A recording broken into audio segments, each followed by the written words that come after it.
મોનોસેકેરાઇડ્સ ઉપર આગળ વધશું. મોનોસેકેરાઇડમાં આપણે જોવાનું છે ગ્લુકોઝ અને ફ્રુક્ટોઝ. ગ્લુકોઝ અને ફ્રુક્ટોઝમાં સૌથી પહેલા સ્ટાર્ટ કરીએ ગ્લુકોઝ. ગ્લુકોઝ ક્યાંથી મળે, કેમ બને? ગ્લુકોઝ તમે ડાયસેકેરાઇડ એટલે કે શેરડીના રસમાંથી મેળવી શકો, એટલે કે ખાંડમાંથી મેળવી શકો, કેમ કે શેરડીના રસમાં સુગરનું કોન્સન્ટ્રેશન વધારે હોય. અને બીજું તમને ગ્લુકોઝ મળશે સ્ટાર્ચના જળ વિભાજનથી. તો સ્ટાર્ચના જળ વિભાજનથી મળશે. આ રીતે આપણે ગ્લુકોઝ બનાવશું અને ત્યાર પછી આપણે ગ્લુકોઝનું એસાયક્લિક સ્ટ્રક્ચર પ્રૂવ કરશું કે ગ્લુકોઝનું બંધારણ C6H12O6 માં 6 કાર્બનની લાંબી સળંગ શૃંખલા ધરાવે છે ગ્લુકોઝના રાસાયણિક ગુણધર્મોને આધારે કે ગ્લુકોઝની રાસાયણિક પ્રક્રિયાઓને આધારે. તો સૌથી પહેલા આપણે પોઈન્ટ ઉપર આગળ વધીએ તો ગ્લુકોઝ કુદરતમાં મુક્ત રીતે સંયોજિત સ્વરૂપે મળી આવે છે.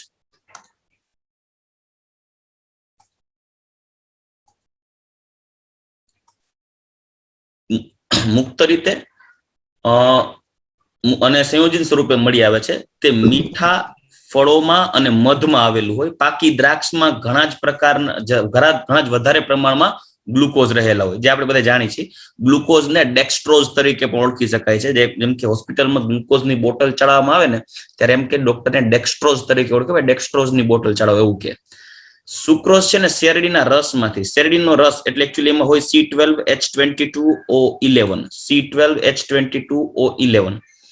હવે એની અંદર H2O નાખશો એટલે જળ વિભાજન થશે. જળ વિભાજન થશે એટલે બે મોનોસેકેરાઇડ સેપરેટ થશે. એક થશે ગ્લુકોઝ, બીજો થશે ફ્રુક્ટોઝ. ગ્લુકોઝ અને ફ્રુક્ટોઝ આ બે. હવે એક બાબત ખાસ, તમને આ પ્રક્રિયા જળ વિભાજન એસિડ ઉદ્દીપકની હાજરીમાં કરવાની હોય. જળ વિભાજનની પ્રક્રિયા એસિડ ઉદ્દીપકની હાજરીમાં કરવાનું તો સુક્રોઝને મંદ HCl અથવા તો મંદ H2SO4 સાથે આલ્કોહોલિક દ્રાવણમાં ઉકાળવામાં આવે તો ગ્લુકોઝ અને ફ્રુક્ટોઝ સરખા પ્રમાણમાં મળે છે. સાંભળજો, આલ્કોહોલિક દ્રાવણમાં ઉકાળવાની વાત કરી છે. આલ્કોહોલિક દ્રાવણમાં એટલે આલ્કોહોલિક દ્રાવણમાં તમે પ્રક્રિયા કરાવશો, ગ્લુકોઝ અને ફ્રુક્ટોઝ મળશે. સોલ્યુબિલિટીની વાત કરીએ તો તમને આલ્કોહોલિક દ્રાવણ એટલે કહેવામાં આવે છે. સાંભળજો, આલ્કોહોલિક દ્રાવણ એટલે બનાવવાનું છે કે જ્યારે તમે ગ્લુકોઝ બનાવશો અને તમને એમાં ફ્રુક્ટોઝ અને ગ્લુકોઝ આ બેયનું મિશ્રણ મળે છે જળ વિભાજનથી, સુક્રોઝના જળ વિભાજનથી. C12H22O11 બે હાઇડ્રોજન એડ થઈ ગયા એટલે 22 ને 24 હાઇડ્રોજન થઈ ગયા, એટલે 12 દુ 24 હાઇડ્રોજન.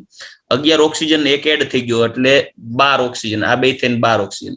તો તમને મળે છે મિક્સચર. આપણે જોઈ છે ગ્લુકોઝ, તો તમારે એમાં આલ્કોહોલને મિશ્ર કરવાનું છે. કારણ કે જેટલું આલ્કોહોલ એમાં મિશ્ર કરશો ને દ્રાવણમાં એટલું ફ્રુક્ટોઝ પ્રેસિપિટેટ થશે, કેમ કે એની સોલ્યુબિલિટી ઓછી છે એમાં. એટલે જેમ જેમ ફ્રુક્ટોઝ પ્રેસિપિટેટ થશે તમે એને સેપરેટ કરી શકો. ગ્લુકોઝ છે કોન્સન્ટ્રેટેડ ફોર્મમાં મળી જશે. એટલે તમને આમાં આલ્કોહોલિક સોલ્યુશન રાખવાનું કીધું છે, બરાબર. બીજું લેવાનું છે સ્ટાર્ચમાંથી. સ્ટાર્ચ છે એક પ્રકારનો પોલિમર છે. એમાં ઘણા બધા ગ્લુકોઝના યુનિટ્સ એકબીજા સાથે જોડાયેલ છે, like C6H12O6 plus C6H12O6 plus C6H12O6 આવા N ટાઈપના ઘટકોનો એકબીજા સાથે પાણીના અણુ દૂર કરીએ એટલે -1H2O. આ બે જોડાય તો -1H2O. આવી રીતે આગળ દૂર થાય તો -1H2O. આગળથી ક્યાંકથી દૂર થતો હોય -1H2O. ટૂંકમાં આવા N C6H12O6 ગ્લુકોઝ અણુઓ એકબીજા સાથે પોલિમરાઇઝેશન થી જોડાય ત્યારે -N-1H2O દૂર થઈ અને આપણને મળે છે સ્ટાર્ચ, જેનું જનરલ સૂત્ર છે C6H10O5 અને અહીંયા બહાર આવશે N. આ થઈ ગયું સ્ટાર્ચ. તો સ્ટાર્ચનું જળ વિભાજન કરો એટલે આ પ્રક્રિયાને ઊંધી ભગાડવાની છે.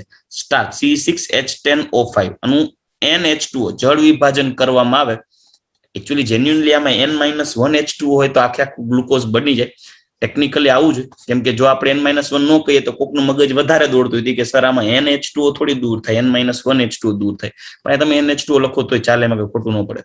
NH2O મોલેક્યુલ્સ એમાં એડ કરો એસિડ ઉદ્દીપકની હાજરીમાં 393 કેલ્વિન તાપમાને 2 થી 3 વાતાવરણ દબાણનું જળ વિભાજન કરશો તો N મોલ ગ્લુકોઝ મળશે.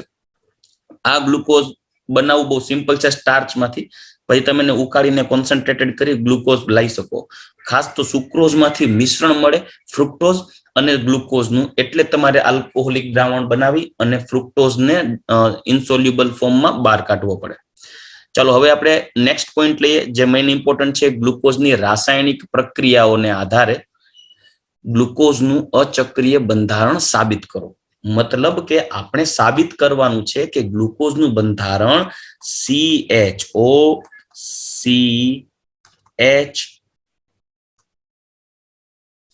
જો હું એમ કહ્યું એનું અવકાશીય બંધારણ આપણે પ્રૂફ નથી કરતા, આપણે ગ્લુકોઝનું બંધારણીય સૂત્ર પ્રૂફ કરીએ છીએ. એટલે આવું સૂત્ર પ્રૂફ કરવું છે કે ગ્લુકોઝમાં કંઈક આવું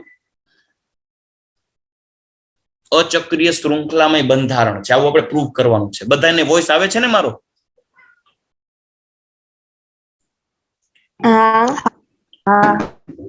ઓકે ઓકે ડન. આપણે આ આપણે પ્રૂફ કરવું છે, તો કઈ રીતે, કયા પોઈન્ટ્સને આપણે જોવા પડશે, કેમ આપણે પ્રૂફ કરી શકશું? જોજો અત્યારે આપણે ગ્લુકોઝનું બંધારણ પ્રૂવ કરીએ છીએ. હવે દીકરાઓ, જ્યારે ગ્લુકોઝનું બંધારણ પ્રૂવ કરતા હોય ને ત્યારે ગ્લુકોઝનું સૂત્ર લખવાનું ના હોય, એટલે કે બંધારણીય સૂત્ર લખવાનું ન હોય.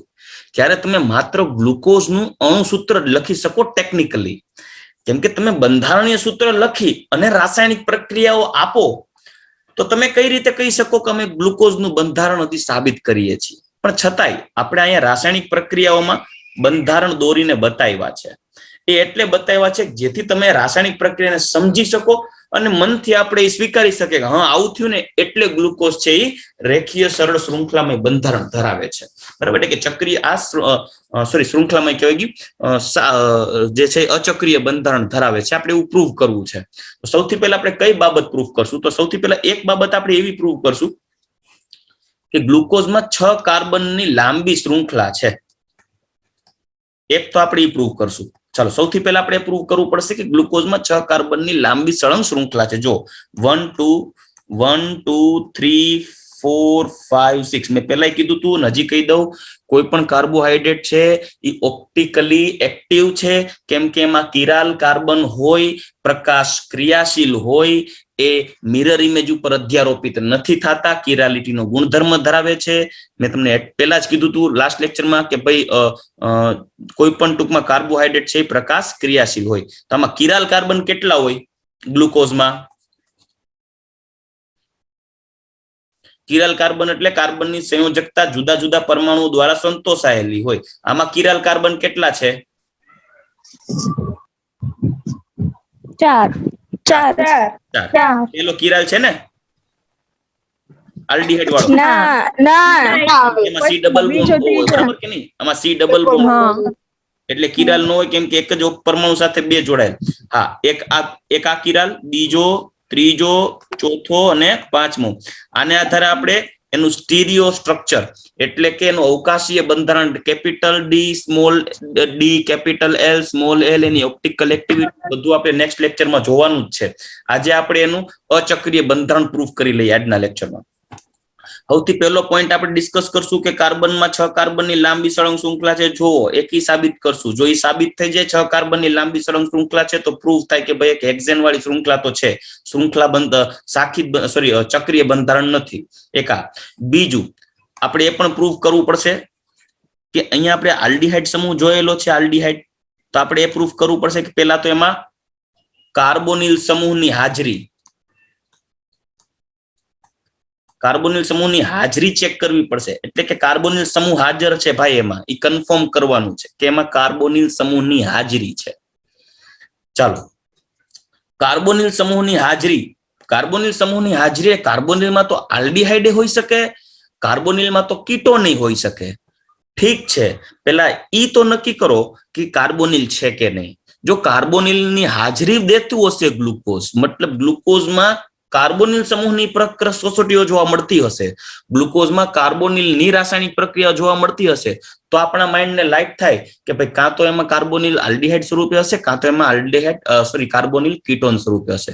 તો ત્યાર પછી આપણે થર્ડ જે ચેક કરશું એ આપણે ચેક કરશું, જો એમાં કાર્બોનિલ છે તો કયા સ્વરૂપે છે, આલ્ડીહાઇડ સ્વરૂપે છે કે કીટોન સ્વરૂપે છે. તો જેની અંદર આપણે આલ્ડીહાઇડ સ્વરૂપે છે એના માટે આપણે આલ્ડીહાઇડની પરખ કસોટી કરવાની છે. ત્રીજી, પછી ચોથી પરખ, હાલો એક આલ્ડીહાઇડ એ પ્રૂફ થઈ જશે, એટલે કે આ પ્રૂફ થઈ જાય, 6 કાર્બનની લાંબી સળંગ શૃંખલા પ્રૂફ થઈ જાય.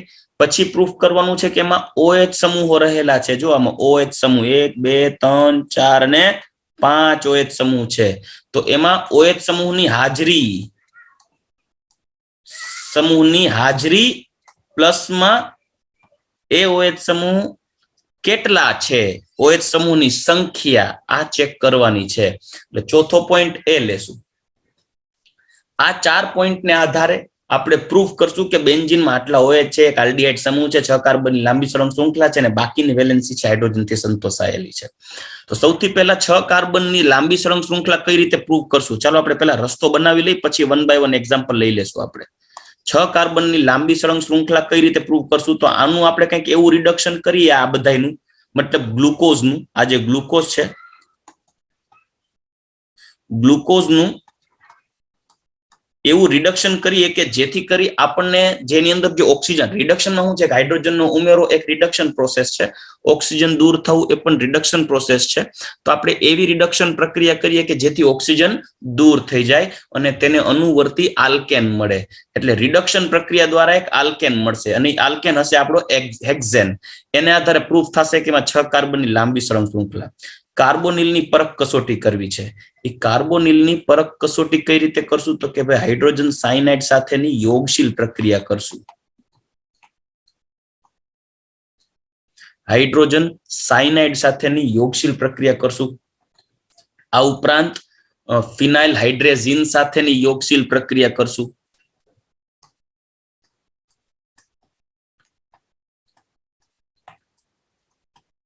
ફિનાઇલ હાઇડ્રેઝિન સાથેની યોગશીલ પ્રક્રિયા કરશું. આવી બધી યોગશીલ પ્રક્રિયાઓ કરશું.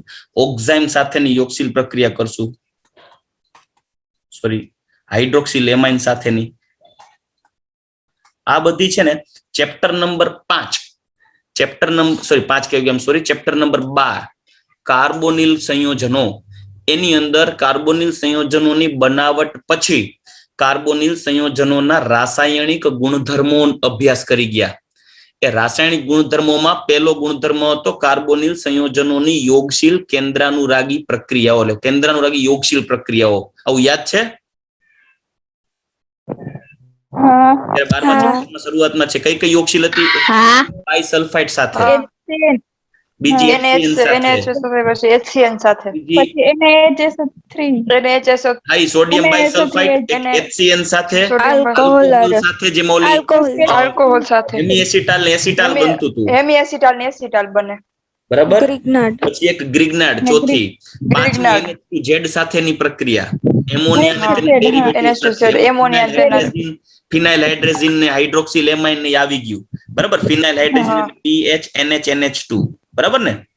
તો આવી રિએક્શન જો ગ્લુકોઝ આપે, આ બધા જ્યારે ગ્લુકોઝ રિએક્શન આપે તો પ્રૂફ થઈ જાય કે ગ્લુકોઝમાં કાર્બોનિલ છે, કેમ કે આ કાર્બોનિલની પરખ કસોટી છે. પણ આની યારે ગ્લુકોઝ પ્રક્રિયા તો આપે છે, મતલબ ગ્લુકોઝે કહી દીધું કે આપણામાં કાર્બોનિલ છે, મોજ કરો.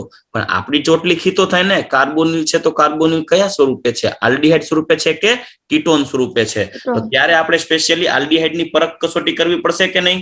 તો એ પરખ કસોટી આલ્ડીહાઇડની કઈ પ્રક્રિયા દ્વારા કરીએ છીએ? જો આલ્ડીહાઇડની ઓક્સિડેશન પ્રક્રિયા વાળી પરખ કસોટી યાદ કરો.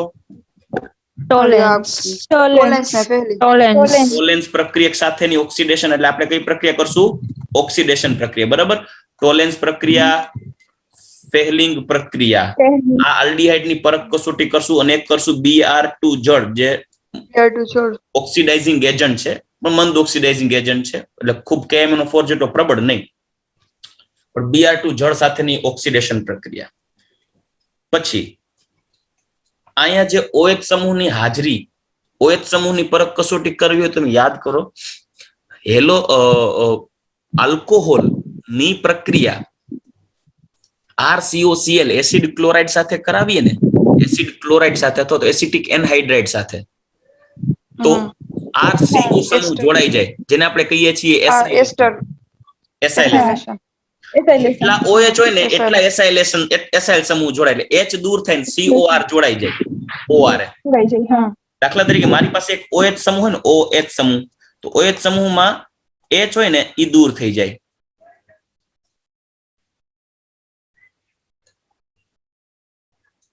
એમાં કેવું થાય કે આ જે H હોય ને H એ દૂર થઈ જાય અને એને બદલે આવી જાય COR સમૂહ, એટલે આપણને પ્રોડક્ટ આવી મળે OCOR અને H દૂર થઈ જાય, બરાબર ને? આવું થાય. આને કહેવાય એસાઇલેશન. તો એસાઇલેશન પ્રક્રિયા કરવાની. આ એસાઇલેશન ની પ્રક્રિયામાં જો એક ગ્લુકોઝ દીઠ, એક મોલ ગ્લુકોઝ દીઠ 5 મોલ એસાઇલ સમૂહ જોડાતો હોય, એટલે કે 5 મોલ એસાઇલ હેલાઇડ અથવા તો 5 મોલ એસિટિક એનહાઇડ્રાઇડ વપરાય તો એ પ્રૂવ કરે કે એની અંદર 5 OH સમૂહ હાજર છે. પણ એક રિએક્શન આપણે એક્સ્ટ્રા હજી જોવી પડશે, જે હું 5મી રિએક્શન ને હું એકચ્યુઅલી આલ્ડીહાઇડ ની પરખ કસોટીમાં ઓક્સિડેશન પ્રક્રિયામાં જ મર્જ કરી શકું, પણ એમાં આપણે જોઈ લેશું અલગ, હું કહી દઈશ તમને, અને એ છે HNO3 સાથેની ઓક્સિડેશન પ્રક્રિયા.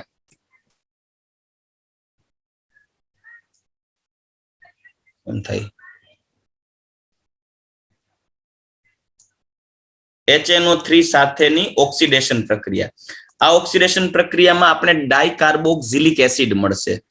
આ ડાયકાર્બોક્સિલિક એસિડ માં અંતિમ જે આ કાર્બન છે ને, આ કાર્બન ગ્લુકોઝનો આ જે કાર્બન છે ને, આ કાર્બન એની સાથે જે OH સમૂહ જોડાયેલો છે, જે અન્ય OH કરતા જુદો પડે છે. આ જે છે ને, આ એ પ્રાથમિક આલ્કોહોલ છે, જ્યારે અન્ય આલ્કોહોલ કયા છે? OH સમૂહ દ્વિતીયક છે. આથી ઓક્સિડેશન પ્રક્રિયામાં જો તમે કોન્સન્ટ્રેટેડ HNO3 સાથે ઓક્સિડેશન કરશો તો પ્રાથમિક આલ્કોહોલ કાર્બોક્સિલિક એસિડમાં અને આલ્ડીહાઇડ પણ કાર્બોક્સિલિક એસિડમાં રૂપાંતર થઈ જશે, ડાયકાર્બોક્સિલિક એસિડ બનશે. એના ઉપરથી પ્રૂફ થશે કે ભાઈ 5 OH માંથી એક OH છે ને, એક OH એ પ્રાથમિક છે, બાકીના દ્વિતીયક છે. 1 by 1 એક્ઝામ્પલ લેશું એટલે બધું ક્લિયર થઈ જશે. એટલે આપણે સૌથી પહેલા આપણે શરૂઆત કરીએ. સૌથી પહેલા શું સાબિત કરવું પડશે? ગ્લુકોઝની સરળ શૃંખલામય બંધારણ નક્કી કરવા માટે, સાબિત કરવા માટે એ નક્કી કરવું પડશે કે શું ગ્લુકોઝમાં 6 કાર્બનની લાંબી સળંગ શૃંખલા છે કે નહીં. એના માટે તમારે સૌથી પહેલા પ્રૂફ કરવાનું છે ગ્લુકોઝમાં રિડક્શન દ્વારા 6 કાર્બનની લાંબી સળંગ શૃંખલા મળે છે. પ્રૂફ કરીએ તો જો ગ્લુકોઝનું અણુસૂત્ર છે C6H12O6, મોલેક્યુલર ફોર્મ્યુલા. એનું સામાન્ય સૂત્ર છે CH2O, સામાન્ય સૂત્ર કહેવાય ગયું, પ્રમાણ સૂચક સૂત્ર, ઇમ્પિરિકલ ફોર્મ્યુલા. આ થઈ ગયું મોલેક્યુલર ફોર્મ્યુલા. ઇમ્પિરિકલ ફોર્મ્યુલાનું આણ્વીય દળ 180 ગ્રામ પ્રતિ મોલ અને આનું થાય 6 તેરી 18 એટલે 30.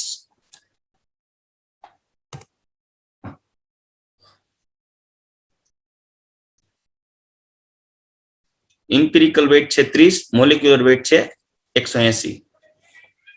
ગ્લુકોઝમાં એક ગ્લુકોઝ જે આલ્ડોહેક્ઝોઝ છે, જે ડેક્સ્ટ્રોઝ તરીકે ઓળખાય છે, અનેક મોટા કાર્બનિક સંયોજનો જેવા કે સ્ટાર્ચ અને સેલ્યુલોઝનો મોનોમર છે. એટલે ગ્લુકોઝનું પોલિમરાઇઝેશન કરો ત્યારે સ્ટાર્ચ અને સેલ્યુલોઝ મળે, બરાબર? તે સંભવિત રીતે પૃથ્વી પર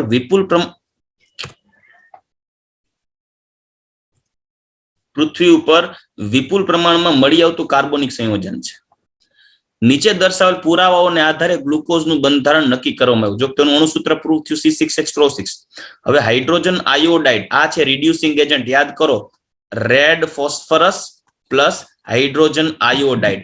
આ રિડક્શન પ્રક્રિયા કાર્બોનિલનું રિડક્શન કરી નાખે. યાદ કરો, આલ્ડીહાઇડ અને કીટોનમાંથી આલ્કેનની બનાવટ માટેની રિડક્શન પ્રક્રિયાઓ. કઈ કઈ રિડક્શન પ્રક્રિયાઓ હતી જે આલ્ડીહાઇડ અને કીટોનનું રિડક્શન આલ્કેનમાં કરી નાખતું હતું? કોઈને યાદ છે?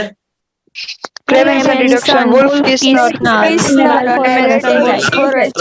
ડેડ ફોસ્ફરસ વચ્ચે. અહીંયા લાલ ફોસ્ફરસ અને HI નો એટલે યુઝ કર્યો કે લાલ ફોસ્ફરસ અને HI છે ને એ આલ્કોહોલનું રિડક્શન કરી શકે, જ્યારે વુલ્ફ કિસ્નર ને ક્લેમેન્સન છે ને આલ્કોહોલનું રિડક્શન ના કરી શકે. એટલે આપણે લાલ ફોસ્ફરસ અને HI ની હાજરીમાં તમે એનું રિડક્શન કરશો ને તો રિડક્શન થી ગ્લુકોઝ, જે આ ગ્લુકોઝનું જનરલ ફોર્મ્યુલા એટલે કે અણુસૂત્ર લખ્યું છે જે આ રીતનું છે, એનું તમને અવકાશીય બંધારણ ન દોરી દીધું, કેમ કે આ પ્રક્રિયા અવકાશીય બંધારણ નથી દર્શાવતી. તો ગ્લુકોઝમાંથી રિડક્શન દ્વારા આ બધા જ ઓક્સિજન છે દૂર થઈ જશે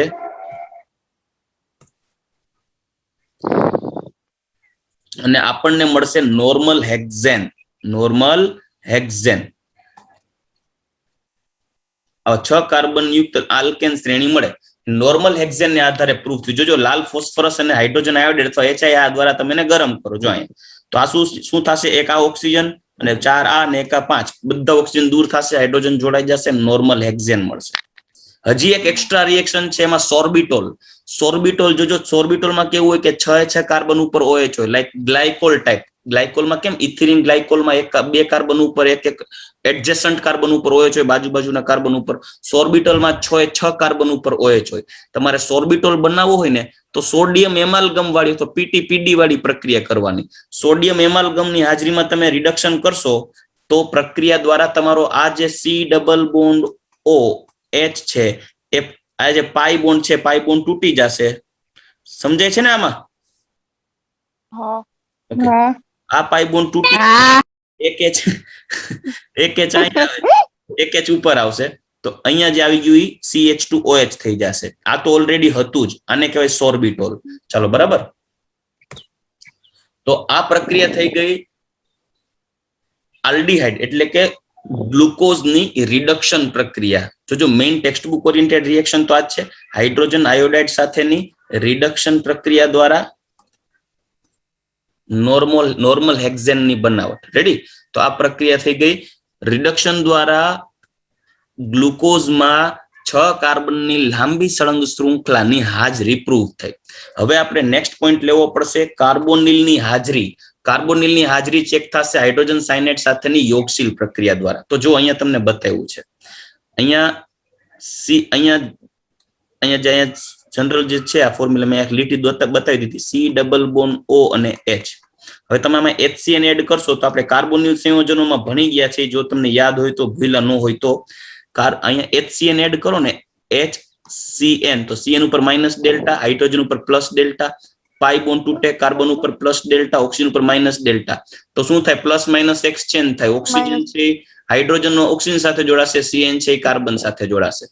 તો આપણને નિપજ આવી મળશે COH અને CN. યાદ આવે છે આવું? આને કહેવાય સાઇનોહાઇડ્રીન, ગ્લુકોસાઇનોહાઇડ્રીન. જો આવી રહ્યું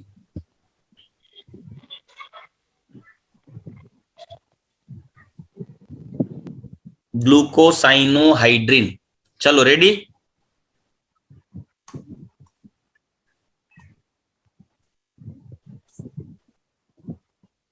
ક્લિયર? આને આધારે પ્રૂફ થાય કે આની અંદર કાર્બોનિલ સમૂહ હાજર છે. અવાજ આવે છે બધાને? ક્લિયર એમ કહું તો હા કે ના તો કયો તો બેન સમજાય ને.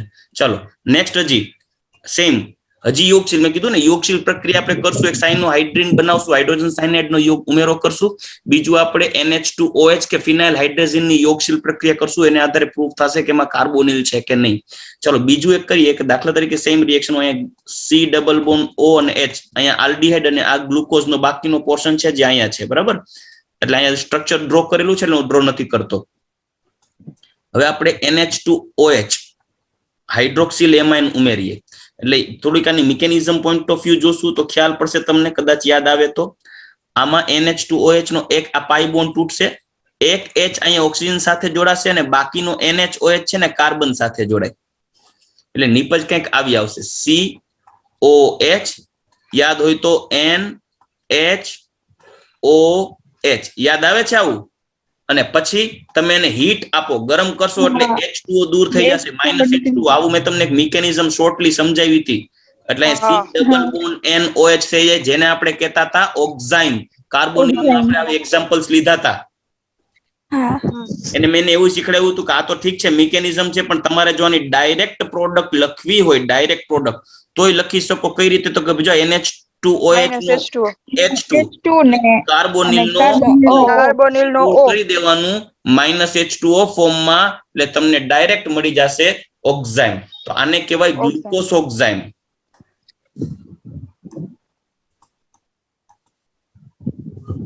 ગ્લુકોઝ ઓક્ઝાઇમ ની રચના જો તમે જોઈ શકશો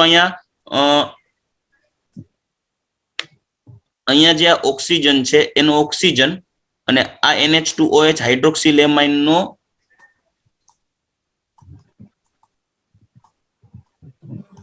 નો હાઇડ્રોજન દૂર થશે એટલે 2H અને 1O -H2O ફોર્મમાં દૂર થાય અને આપણને નિપજ મળશે ગ્લુકોઝ ઓક્ઝાઇમ. ક્લિયર?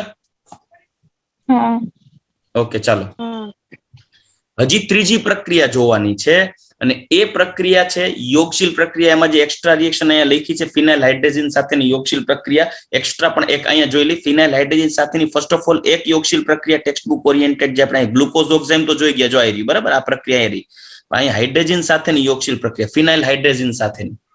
ફિનાઇલ હાઇડ્રેઝિન સાથેની પેલા યોગશીલ પ્રક્રિયા કરો ને તો ગ્લુકોફિનાઇલ હાઇડ્રેઝોન બને. એ અહીંયા છે ગ્લુકોફિનાઇલ હાઇડ્રેઝોન. ગ્લુકોફિનાઇલ હાઇડ્રેઝોન એની અંદર શું થશે? આ રિએક્શન તમને યાદ હોય તો આ O અને આ બે H દૂર થશે H2O ફોર્મમાં. એટલે અહીંયા આ નાઇટ્રોજન છે આ કાર્બન સાથે ડબલ બોન્ડ થી જોડાઈ જશે. યાદ આવે છે આ પ્રક્રિયા? કાર્બોનિલમાં આવી બધી પ્રક્રિયાઓના એક્ઝામ્પલ 1 by 1 લીધા હતા લેક્ચરની અંદર. આને આપણે કીધું હતું ફિનાઇલ હાઇડ્રેઝોન. આને કહેવાય ફિનાઇલ હાઇડ્રેઝિન. હાઇડ્રેઝિન આને કહેવાય ફિનાઇલ હાઇડ્રેઝોન.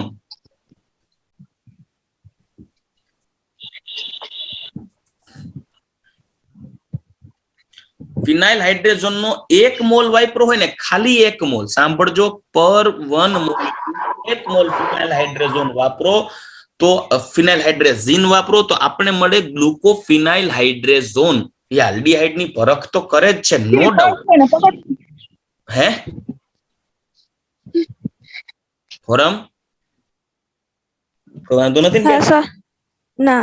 ઓકે, તો ફિનાઇલ હાઇડ્રેઝોન મળે છે. પણ જો તમે વધુ પ્રમાણમાં ફિનાઇલ હાઇડ્રેઝોન નાખો, ત્યાં ચોખ્ખટ કહ્યું, મેં ડાયરેક્ટ અહીંયા પ્રોડક્ટ બતાવી દીધી. ફિનાઇલ હાઇડ્રેઝોન વધુ પ્રમાણમાં ફિનાઇલ હાઇડ્રેઝિન,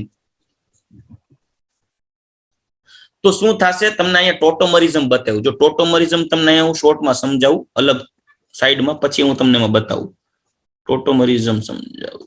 ચલો જો, ગ્લુકોઝ નું અહીંયા CH double bond N NH PH single bond CHOH અને અહીંયા બાકીનો પોર્શન એઝ ઇટ ઇઝ જાય રહ્યો. ચાલો હવે શું થશે યાદ કરો. ટોટોમરિઝમ છે ચલરૂપકતા, એ આલ્ડીહાઇડમાં, કીટોનમાં, ઓક્ઝાઇમમાં, નાઇટ્રોમાં, યાદ આવે છે? એ બધામાં ટોટોમરિઝમ આવે. તો આમાં પણ ટોટોમરિઝમ જેવું થઈ જશે. ટોટોમરિઝમ કેવી રીતે થશે હવે ઈ જોઈએ. જો આ જો આ પાઈ બોન્ડ છે ને, નાઇટ્રોજન અને કાર્બન વચ્ચેનો જે આ પાઈ બોન્ડ છે ને, એ પાઈ બોન્ડ અહીંયા આવશે બરાબર. અને આ હાઇડ્રોજન છે ને, હાઇડ્રોજન ઈ આ નાઇટ્રોજન ઉપર આવી જશે. એટલે આપણને જે ટોટોમરિઝમ થી જે મળતી પ્રોડક્ટ છે ને કંઈક આવી થશે. CH double bond COH single bond NH NH PH. સમજાઈ ગયું? આ નીચેનો ભાગ એઝ ઇટ ઇઝ. ક્લિયર? હજી ચલ રૂપકતા આગળ ચાલશે જ. હજી ચલ રૂપકતા અટકશે નહીં. ચલ રૂપકતા કન્ટિન્યુ રહેશે. કઈ રીતે? હવે જો અહીંયા પાછું ઇનોલ થઈ ગયું. જો ઇનોલ થઈ ગયું કે નહીં? તો હવે ઇનોલ શું થશે? આ પાઈ બોન્ડ અહીંયા આવશે, આ હાઇડ્રોજન છે, કાર્બન થશે કાર્બન ઉપર. હા, એટલે હવે આપણે નવી પ્રોડક્ટ કેવી મળશે ઈ એક જરાક જોઈ. તો કંઈક આવી આવશે. જો CH2 NH NH PH એટલે phenyl single bond C double bond O અને આગળ કાર્બોનિલ નો આ ભાગ આખો, એટલે આલ્ડીહાઇડ નો ગ્લુકોઝ નો નીચેનો પોર્શન. આટલું ક્લિયર? હવે આ જે હાઇડ્રોજન ડેરિવેટિવ છે ને, આ અનસ્ટેબલ છે. શું કરવાને? એનું તમને રીઝન કહું. રીઝન 1, સ્ટેરિક હિન્ડ્રન્સ નાઇટ્રોજન ઉપર રહેલા અબંધકારક ઇલેક્ટ્રોન યુગ્મ, પેલું એનું કારણ. બીજું, ફિનાઇલ રિંગ નું મોટું કદ હોવાને કારણે થતું અવકાશીય અવરોધ. ત્રીજું, આ જે કાર્બોનિલ છે, આ જે કાર્બોનિલ કાર્બન છે ને, આ કાર્બોનિલ કાર્બન, એની બાજુનો આ કાર્બન થાય આલ્ફા કે નહીં? અને આલ્ફા કાર્બન નો હાઇડ્રોજન એસિડિક હાઇડ્રોજન બનશે. એસિડિક હાઇડ્રોજન એક્ટિવ હોય ને, એસિડિક હાઇડ્રોજન હાઇડ્રોજનના બોન્ડ ચલ રૂપકતા માટે કયો તોય ભલે, અથવા તો એ હાઇડ્રોજન એસિડિક હોવાને કારણે આલ્ફા હાઇડ્રોજન સક્રિય એટલે આલ્ડોલ ક્રોસ આલ્ડોલ વાળી પ્રક્રિયા યાદ કરો, આલ્ફા હાઇડ્રોજન ને કારણે થતી પ્રક્રિયાઓ, એમાં હાઇડ્રોજન સક્રિય હોય, એસિડિક હાઇડ્રોજન હોય. આથી શું થશે, જો અહીંયાથી એક હાઇડ્રોજન અને આ એક આખો ભાગ બેઝિક ભાગ NH એ દૂર થશે કયા સ્વરૂપે, -NH2PH. એટલે આ કયું સંયોજન થયું, એનિલિન. એનિલિન. બરાબર, એનિલિન થશે. એનિલિન દૂર થશે એટલે અહીંયા નાઇટ્રોજન અને કાર્બન વચ્ચે કયો બોન્ડ ફોર્મ થશે, ડબલ બોન્ડ ફોર્મ થઈ જશે ને અહીંયા. એ જો આ એરિયો રેડી. તો જો અહીંયા મેં ડાયરેક્ટ ચલ રૂપકતા અહીંયા બતાવી, અહીંયા ક્લિયર આટલું થયું, અહીંયા ડબલ બોન્ડ અહીંયા આ સ્ટેપ ને આધારે. પછી મેં નેક્સ્ટ સ્ટેપ છે ને સીધું અહીંયા એનિલિન દૂર કરેલું બતાવ્યું છે. એનિલિન કઈ રીતે દૂર થયું બતાવ્યું. જો અહીંયા પાછું એકવાર ટોટોમરિઝમ સેકન્ડ ટાઈમ થયું, પછી અહીંયા બેઝ બની ગયું વધારે, સ્ટેરિક હિન્ડન્સ વધી ગયો, એટલે એનિલિન છે એ દૂર થઈ ગયું. આની મિકેનિઝમ છે. એનિલિન દૂર થઈ ગયું, લાવું સંયોજન મળી ગયું, ઇમાઇન ડેરિવેટિવ, ઇમાઇન થઈ ગયું. બરાબર. હવે પાછું તમે 2 મોલ ફિનાઇલ હાઇડ્રોજન સાથે પ્રક્રિયા કરાવો, 2 મોલ ફિનાઇલ હાઇડ્રોજન સાથે, તો એક એમોનિયા અને એક H2O. એક ફિનાઇલ હાઇડ્રોજન તો અહીંયા જોડાઈ જશે, ઓલી કેન્દ્રાનુરાગી યોગશીલ અને વિલોપન બે મિક્સ થઈ જશે ને, ઓલું હાઇડ્રોજન વાળું. જો અહીંયા કીટોન વાળો જે ભાગ તો દેશે જ કાર્બોનિલ છે એટલે, અને એક અહીંયા જોઈન્ટ થઈ જશે. અહીંયા 2 એ ટૂંકમાં NH2 નું, અહીંયાથી 2 NH2 માં ટૂંકમાં એક જે NH2 હશે ને એ NH2 નાનો H દૂર થઈ જશે, એમોનિયા. એટલે આ જે મળે ને આને કહેવાય ઓસેઝોન, અને કહેવાય ગ્લુકોસેઝોન. યાદ કરો આપણે જયારે બ્રિલિયન્ટ માં ચેપ્ટર ભણતા હતા ને ત્યારે મેં એક્સ્ટ્રા લખાવી હતી કે ફિનાઇલ હાઇડ્રોજન પ્રક્રિયા નાખો તો ઓસેઝોન મળે. એ ડાયરેક્ટ તમને આ સ્ટેપ બતાવી દીધું. જો અહીંયા ડાયરેક્ટ સ્ટેપ બતાવી દીધું છે. ગ્લુકોઝ એમાં વધુ પ્રમાણમાં ફિનાઇલ હાઇડ્રોજન નાખો તો મળશે ગ્લુકોસેઝોન. ચાલો રેડી, ક્લિયર. આટલી પ્રક્રિયાઓને આધારે આપણે એ પ્રૂફ કરી ગયા કે ભાઈ ગ્લુકોઝમાં કેટલી આપણે પ્રક્રિયા જોઈ ગયા. તો કે એક પ્રક્રિયા હાઇડ્રોજન આયોડાઇડ સાથેની યોગશીલ પ્રક્રિયા જોઈ ગયા, જે આપણે આગળના ટોપિકમાં જોઈ ગયા, યોગશીલ પ્રક્રિયા. પછી નેક્સ્ટ પ્રક્રિયા આપણે યોગશીલ પ્રક્રિયા રિડક્શન પ્રક્રિયા જોઈ ગયા. રિડક્શન પ્રક્રિયામાં આપણે પ્રૂફ કર્યું કે હાઇડ્રોજન આયોડાઇડ સાથેની ગ્લુકોઝની રિડક્શન પ્રક્રિયાથી આપણને મળે છે નોર્મલ હેક્ઝેન. નોર્મલ હેક્ઝેન મળ્યું એટલે 6 કાર્બનની લાંબી સળંગ શૃંખલા છે એ પ્રૂફ થયું. નેક્સ્ટ હવે તો કે હવે એમાં કાર્બોનિલની હાજરી ચેક કરવી છે, એના માટે આપણે 3 યોગશીલ પ્રક્રિયા કરી ગયા. એક હાઇડ્રોજન સાયનાઇડ સાથેની યોગશીલ પ્રક્રિયા, બીજી પ્રક્રિયા આપણે જોઈ ગયા હાઇડ્રોક્સિલ એમાઇન સાથે NH2OH સાથેની પ્રક્રિયા, જેમાં આપણે ઓક્ઝાઇમ મળી ગયું, ગ્લુકોઝ એક્ઝાઇમ. ત્રીજું આપણે જોઈ ગયા ફિનાઇલ હાઇડ્રોજન સાથેની યોગશીલ પ્રક્રિયા, જે કાર્બોનિલ માટે જ વપરાય છે, અને એમાંથી મળે છે આપણે ફર્સ્ટ સ્ટેપમાં ગ્લુકોફિનાઇલ હાઇડ્રેઝોન, પણ વધુ પ્રમાણમાં ફિનાઇલ હાઇડ્રોજન નાખીએ તો મળે ગ્લુકોસેઝોન.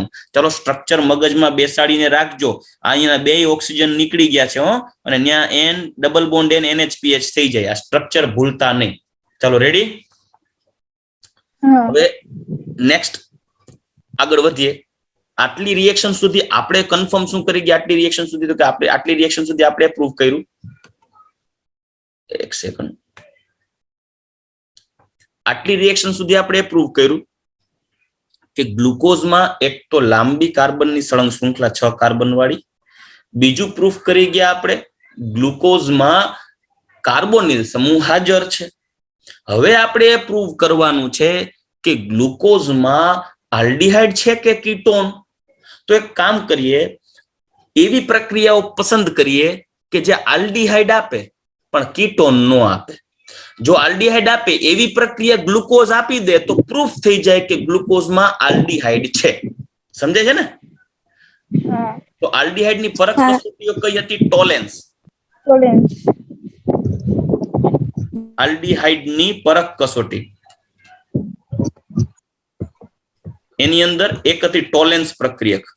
ટોલેન્સ અથવા તો સિલ્વર મિરર ટેસ્ટ યાદ કરો, જેનો રિએજન્ટ કોનો હતો? AgNH3 twice plus. યાદ આવે છે? સિલ્વર અને બીજી ફેહલિંગ પ્રક્રિયામાં એક ફેહલિંગ એ જે હતો CuSO4 અને ફેહલિંગ બી સોડિયમ પોટેશિયમ ટાર્ટરેટ. આનું નામ હતું બીજું યાદ કરો. રોશેલ ક્ષાર. રોશેલ ક્ષાર. Very good.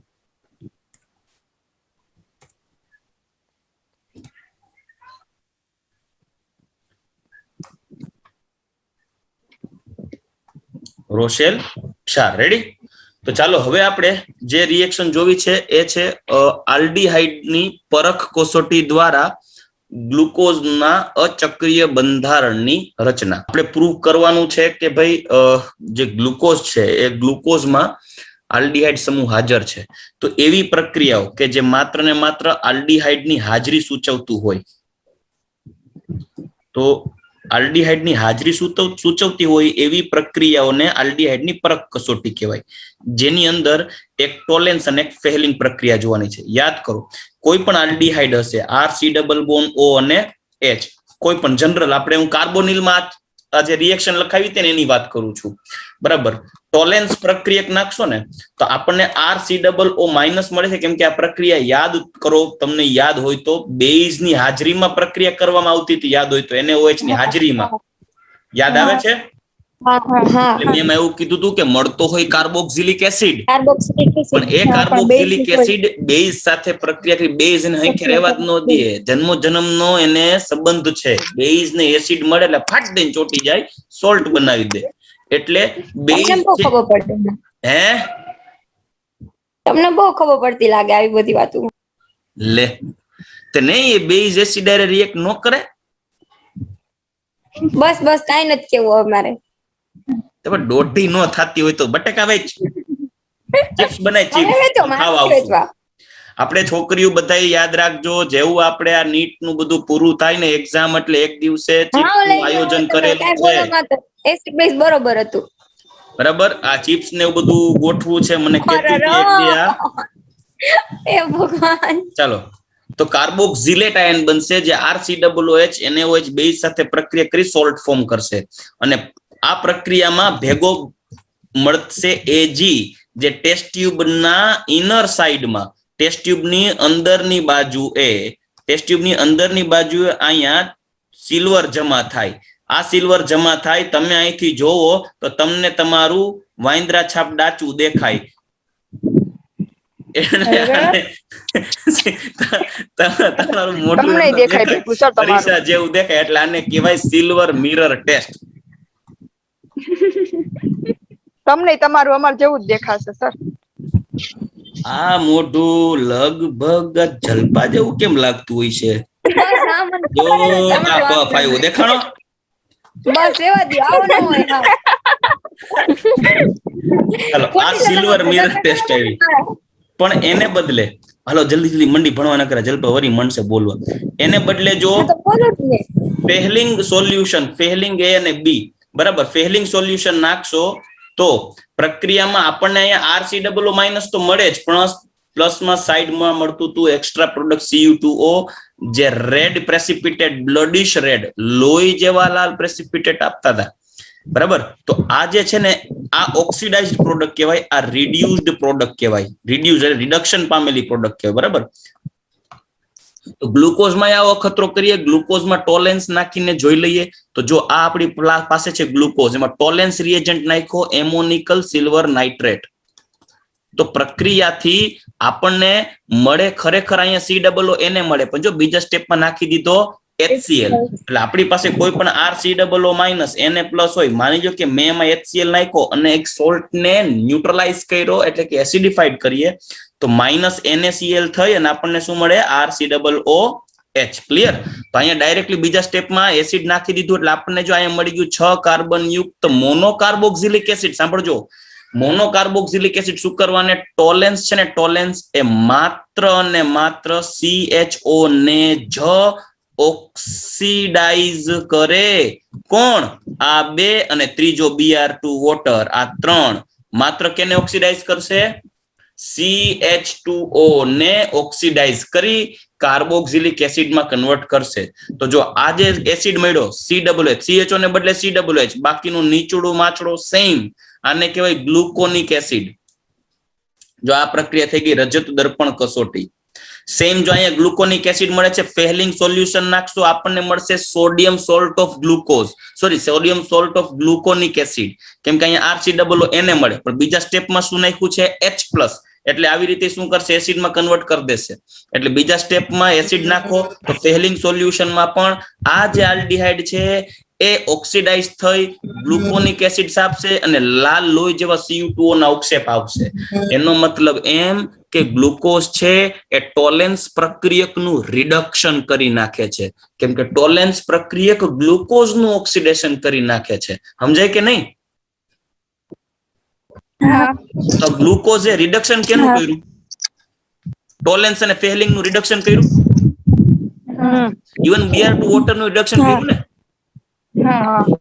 એટલે ગ્લુકોઝ રિડ્યુસિંગ સુગર થયો. સમજાઈ ગયું? બાકી કોણ થયો? Reducing sugar. પણ યાદ રાખજો, આને બદલે તમે સુક્રોઝ રાખશો ને, ખાંડ, તો નહીં થાય. ખાંડ રાખશો તો ટોલેન્સ પ્રક્રિયક સાથે પ્રક્રિયા નહીં આપે. એવું બતાવે તો ખાંડ શું થયું, સુગર શું થયું? Non reducing sugar. શું કરવાને ખાંડ નોન રિડ્યુસિંગ સુગર છે? આપણે સુગરના ટોપિકમાં ડિટેલમાં જોઈ લેશું, બરાબર? જે આપણે ખાંડ ડાયસેકેરાઇડ નું ડિસ્કશન કરશું ત્યારે. તો આપણે અહીંયા જો તમે Br2 વોટર નાખશો તો આ પણ એક ઓક્સિડેશન કરતા તરીકે વર્તશે, ગ્લુકોનિક એસિડ આપશે. આ પ્રક્રિયાના આધારે ઈ પ્રૂફ થઈ ગયું. સાંભળજો, જો અહીંયા ગ્લુકોનિક, આપણે ટેક્સ્ટ બુક ઓરિએન્ટેડ ખાલી એક જ રિએક્શન છે Br2 જળ, પણ એકચ્યુઅલી આ ત્રણેય પ્રક્રિયા લેવાની. આ પ્રક્રિયાના આધારે ઈ પ્રૂફ થઈ ગયું કે ગ્લુકોઝમાં આલ્ડીહાઇડ છે અને એક જ આલ્ડીહાઇડ છે. ઈ કેમ પ્રૂફ થયું એક જ આલ્ડીહાઇડ છે? જો બે આલ્ડીહાઇડ હોત ને તો Br2 જળ નાખત ને તોય આપણને CHOH 4 ટાઈમ અને COH, અહીંયા ડાયરેક્ટ સેકેરિક એસિડ મળી ગયું હોત. સમજાઈ ગયું? બે CHO હોત તો. પણ ટોલેન્સ કે ફેહલિંગ બે પ્રક્રિયા કરી, ટોલેન્સ કરો કે ફેહલિંગ કરો, સેકેરિક એસિડ મળત ને તો પ્રૂફ થાત કે બે CHO છે. પણ સેકેરિક એસિડ નથી મળતું, ગ્લુકોનિક એસિડ મળ્યું, મતલબ એક જ COH મળ્યું. એક જ COH મતલબ એક જ એમાં આલ્ડીહાઇડ હોય, મતલબ ઈ પ્રૂફ થયું કે એક જ આલ્ડીહાઇડ છે. નીચે તો CH2OH છે, એ CH2OH છે હજી ખબર નથી, કન્ફર્મ કરવું છે. કન્ફર્મ કરવા માટે સ્ટ્રોંગ ઓક્સિડાઇઝિંગ એજન્ટ નાખીએ. સ્ટ્રોંગ ઓક્સિડાઇઝિંગ એજન્ટ નાખશું તો શું થશે? તો સ્ટ્રોંગ ઓક્સિડાઇઝિંગ એજન્ટ નાખશો ને તો આ CHO ને તો COH માં ફેરવી નાખે, પણ યાદ કરો સ્ટ્રોંગ ઓક્સિડાઇઝિંગ એજન્ટ પ્રાથમિક આલ્કોહોલને પણ કાર્બોક્સિલિક એસિડમાં ફેરવી શકે કે નહીં? બરાબર? તો જો તમે આમાં સ્ટ્રોંગ ઓક્સિડાઇઝિંગ એજન્ટ નાખ્યો જો કોન્સન્ટ્રેટેડ HNO3, તો કોન્સન્ટ્રેટેડ HNO3 આને તો COH માં કન્વર્ટ કરે જ છે, પણ પ્રાથમિક આલ્કોહોલને પણ શેમાં કન્વર્ટ કર્યો? COH ને. તો આ શેનું થયું? તો કે પ્રાઇમરી આલ્કોહોલના ઓક્સિડેશન થી બન્યો કે નહીં? જ્યારે આ શેનાથી બન્યો? CHO સમૂહ ના ઓક્સિડેશન થી. એટલે આ COH બન્યો એ જ પ્રૂફ કરે છે કે પ્રાથમિક આલ્કોહોલ છે. સમજાઈ ગયું? જો ત્યાં પ્રાથમિક આલ્કોહોલ હોત તો જ COH થાત. તમને એમ થાય સર ત્યાં CHO હોત તોય COH જ થાત. વાત સાચી છે. જો અહીંયા CHO હોત તો અહીંયા COH જ થાત, પણ જો ત્યાં CHO હોત ને તો અહીંયા COH જ થઈ જાત ને. સમજાય છે? શું કરવાના? ત્યાં COH થઈ જાત જો અહીંયા CHO હોત તો, કેમ કે આ ટોલેન્સ અને ફેહલિંગ CHO ને COH માં કન્વર્ટ કરી શકે. પણ અહીંયા COH એટલે નથી થયું અહીંયા, કારણ કે અહીંયા આલ્ડીહાઇડ નથી, નકર તો આ થઈ ગયું હોત.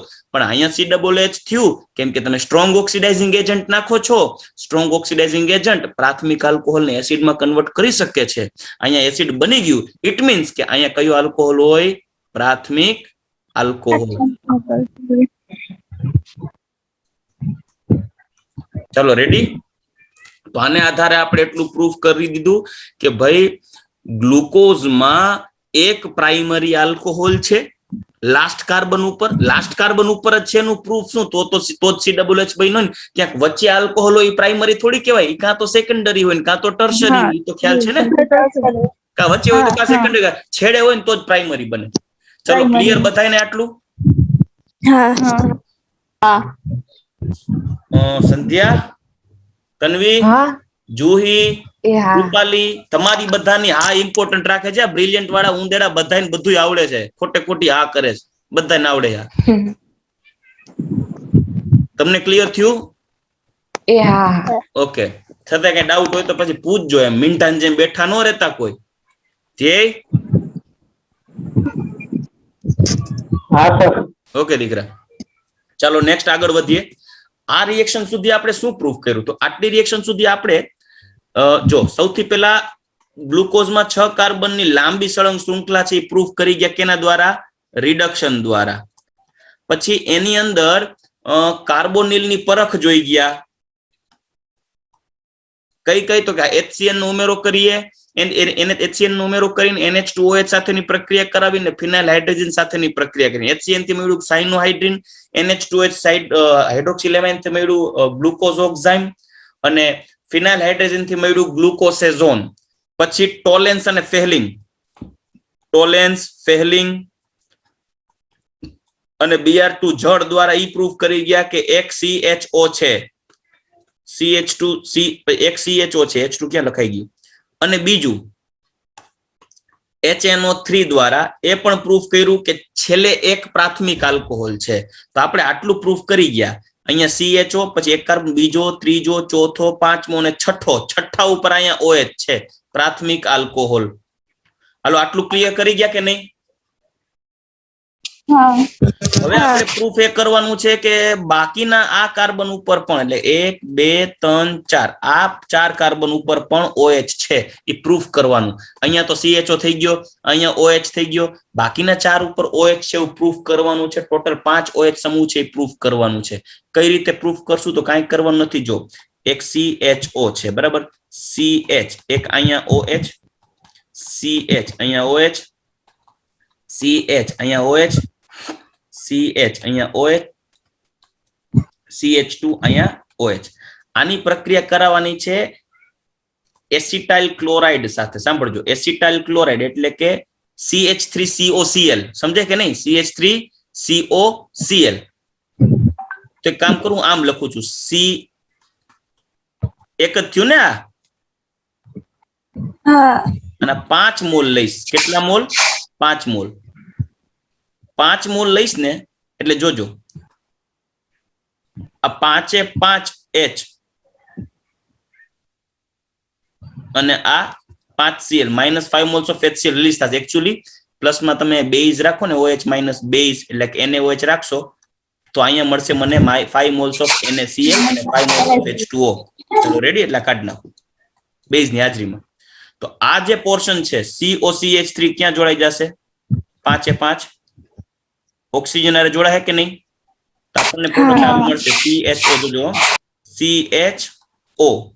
CHO બીજો, CHO ત્રીજો, CHO ચોથો, CH2O. આ CH2 શું કરવાને? પ્રાથમિક વાળો, બરાબર કે નહીં? અને આપણને મળશે અહીંયા COCH3, COCH3, COCH3, COCH3, COCH3. ચાલો રેડી? આ સમજાઈ ગયું કે નહીં? જો આ 5Cl અને 5H નીકળી ગયા, આને કહેવાય એસાઇલેશન. એસાઇલેશન. આ એસાઇલેશન ઉપરથી તો પ્રૂફ થશે કે આમાં કેટલા OH છે. તમે આને બદલે શું વાપરી શકો? અથવા વાપરી શકીએ CH3CO twice O. આ આલ્કોહોલ ફિનોલ ઇથરમાં જો રિએક્શન જોઈ ગયા છે આપણે, યાદ કરો. રેડી? આ એસાઇલેશન પ્રક્રિયામાં આપણને મળે આટલો પોર્શન. જો આટલો પોર્શન તો એ ખરખો મળ્યો કે નહીં? આ 4. તો આને બદલે જે શું કરને ખબર? CH, પછી અહીંયા OCOCH3 છે કે નહીં? અને અહીંયા લખી નાખ્યું 4, એટલે 1 2 3 4, 4 હરખા થઈ ગયા ને? પછી અહીંયા જો આ CH2 OCOCH3, આને કહેશું આપણે પેન્ટા એસિટાઇલ ગ્લુકોઝ.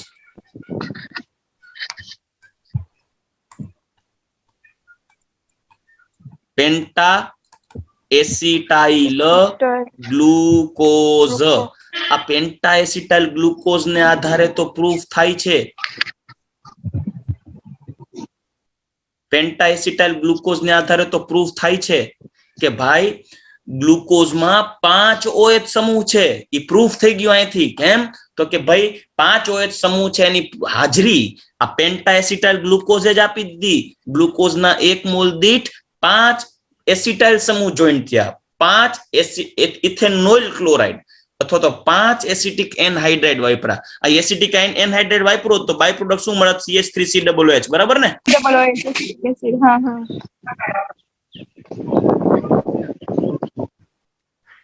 ચાલો તો જો ગ્લુકોઝના એસિટિક એનહાઇડ્રાઇડ સાથેના એસિટાઇલેશન થી, એટલે ટેક્સ્ટ બુક ની અંદર એસિટિક એનહાઇડ્રાઇડ નો યુઝ કર્યો છે. એસિટિક એનહાઇડ્રાઇડ સાથેના એસિટાઇલેશન થી પેન્ટા એસિટેટ મળે છે. ગ્લુકોઝ પેન્ટા એસિટેટ અથવા તો પેન્ટા એસિટાઇલ ગ્લુકોઝ જે 5 OH સમૂહની હાજરી નિશ્ચિત કરે છે. જો કે ગ્લુકોઝ સ્થાયી સંયોજન છે, તેથી 5 OH સમૂહ જુદા જુદા કાર્બન પરમાણુઓ સાથે જોડાયેલા હોવા જોઈએ. આ શું કહેવા માંગે છે એ સમજાવું તમને કે ભાઈ સ્થાયી છે તો 5 હારે જુદા જુદા જોડાયેલા હોવા જોઈએ. એની શું કહેવા માંગે છે? પહેલી વસ્તુ, પેન્ટા એસિટાઇલ ગ્લુકોઝ છે જેમાં છેલ્લો કાર્બન પ્રાથમિક છે, એ તો આપણે આગળ જ પ્રૂવ કરી ગયા કે નહીં ઓક્સિડેશનમાં? તો હવે જુઓ, આપણે ઓલરેડી એક CHO, પછી C2 3 4 5 અને અહીંયા C, અહીંયા OH પ્રૂફ કરી ગયા હતા પ્રાથમિક આલ્કોહોલ છે. એટલે એક OH છે એ તો અહીંયા સાબિત થઈ ગયું હતું. બાકીના 4 OH નો મેળ કરવાનો. તમે એમ કહો કે ગ્લુકોઝમાં છે એ 5 OH છે, તો 5 OH છે તો હું એમ કહું છોકરાઓ 5 OH છે ને તો એક OH આની પાસે, એક OH આની પાસે, એક OH આની પાસે, એક OH આની પાસે, 4 થઈ ગયા ને પાંચમો તો આ છે જ પ્રાથમિક, અને બાકીના 4 કયા થયા? સેકન્ડરી. તો તમને એમ થાય સર એવું તમે શેને આધારે કહી શકો? એવું તમે શેને આધારે કહી શકો કે આ ચારે 4 એક કાર્બન ઉપર ગોઠવાયેલા છે? ઘણાના મગજમાં આવો પણ પ્રશ્ન આવી શકે કે ભાઈ એક ઉપર 2, કોક આવું કરે CHO, સરી હું આમ કરું તો OH. તમારે તો 5 કાર્બન 5 OH ની હાજરી હતી ને, તો તમારે તો ગમે ત્યાં ગોઠવી શકીએ. તો તમે તમારી રીતે સાચા હો. એક કાર્બન ઉપર 2 OH. એક કાર્બન ઉપર યાદ હોય તો મેં એક કાર્બન ઉપર 2 OH. એક કાર્બન ઉપર 2 OH એક કાર્બન ઉપર 2 OH એક કાર્બન ઉપર સ્ટેબલ ન હોય. પણ ગ્લુકોઝમાં તો 5 OH છે છતાંય સ્ટેબલ છે. તો જો 5 OH છે છતાંય સ્ટેબલ છે, એનો મતલબ એની અંદર આવું બંધારણ ન હોય. નકર તો સ્ટેબલ જ ન રહે, પાણીનું અણુ દૂર થઈ જાય. અને સાંભળો, એટલે પાણીનું અણુ દૂર થઈ જાય તો OH જ ન રહી હગત ને, તો 5 OH જ ન બતાવત. સમજાય છે?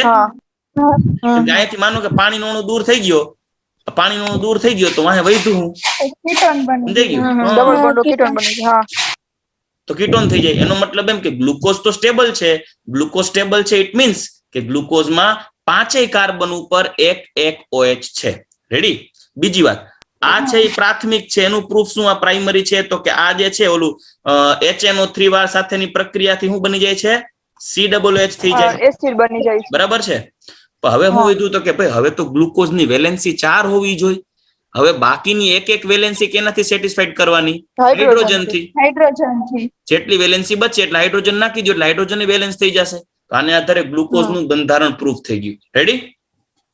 આ થઈ ગયું પેન્ટા એસિટાઇલ ગ્લુકોઝ. છઠ્ઠું જો, ગ્લુકોઝ અને ગ્લુકોનિક એસિડ બંને નાઇટ્રિક એસિડ દ્વારા ઓક્સિડેશન પામી અને એક ડાયકાર્બોક્સિલિક એસિડ સેકેરિક એસિડ બનાવે. આ બાબત ગ્લુકોઝમાં પ્રાથમિક આલ્કોહોલની હાજરી સૂચવે છે. જોજો, ગ્લુકોઝ અને ગ્લુકોનિક, એક ડાયકાર્બોક્સિલિક એસિડ, એક ડાયકાર્બોક્સિલિક એસિડ, સોરી ડાયકાર્બોક્સિલિક એસિડ એટલે સેકેરિક. જો ગ્લુકોનિક એસિડ યાદ કરો, ગ્લુકોનિક એસિડ ક્યાંથી બન્યું હતું? ગ્લુકોનિક એસિડ બન્યું હતું ગ્લુકોઝમાંથી કે Br2 જળમાંથી. એને હું બતાવ્યું હતું આલ્ડીહાઇડ ની પ્રેઝન્સ છે એવું સાબિત કર્યું. બરાબર? આ ગ્લુકોનિક એસિડ નું હજી ઓક્સિડેશન કરો HNO3 દ્વારા. કેના દ્વારા? HNO3. તો શું મળશે? સેકેરિક એસિડ. ઇવન ગ્લુકોઝ નું ડાયરેક્ટ ઓક્સિડેશન કરો, ડાયરેક્ટ, અને એ પણ કેના દ્વારા? કોન્સન્ટ્રેટેડ HNO3 દ્વારા. તોય હું બતાવે છે સેકેરિક એસિડ. એટલે ગ્લુકોઝ અને ગ્લુકોનિક એસિડ બે સેકેરિક એસિડ બનાવે છે એનો મતલબ એમ કે અહીંયા પેલો C ડબલ H આવ્યો છે આલ્ડીહાઇડ માંથી, એટલે આમાં પેલો આલ્ડીહાઇડ જ હોય, બરાબર. પણ આ ટોલેન્સ થી ગ્લુકોનિક એસિડ બન્યો તો ડાયકાર્બોક્સિલિક એસિડ નહોતો બન્યો, મતલબ આ છેલ્લો છે ને એ આલ્ડીહાઇડ નથી, આલ્ડીહાઇડ નથી, એ શું છે? પ્રાથમિક આલ્કોહોલ છે. પ્રાથમિક આલ્કોહોલ.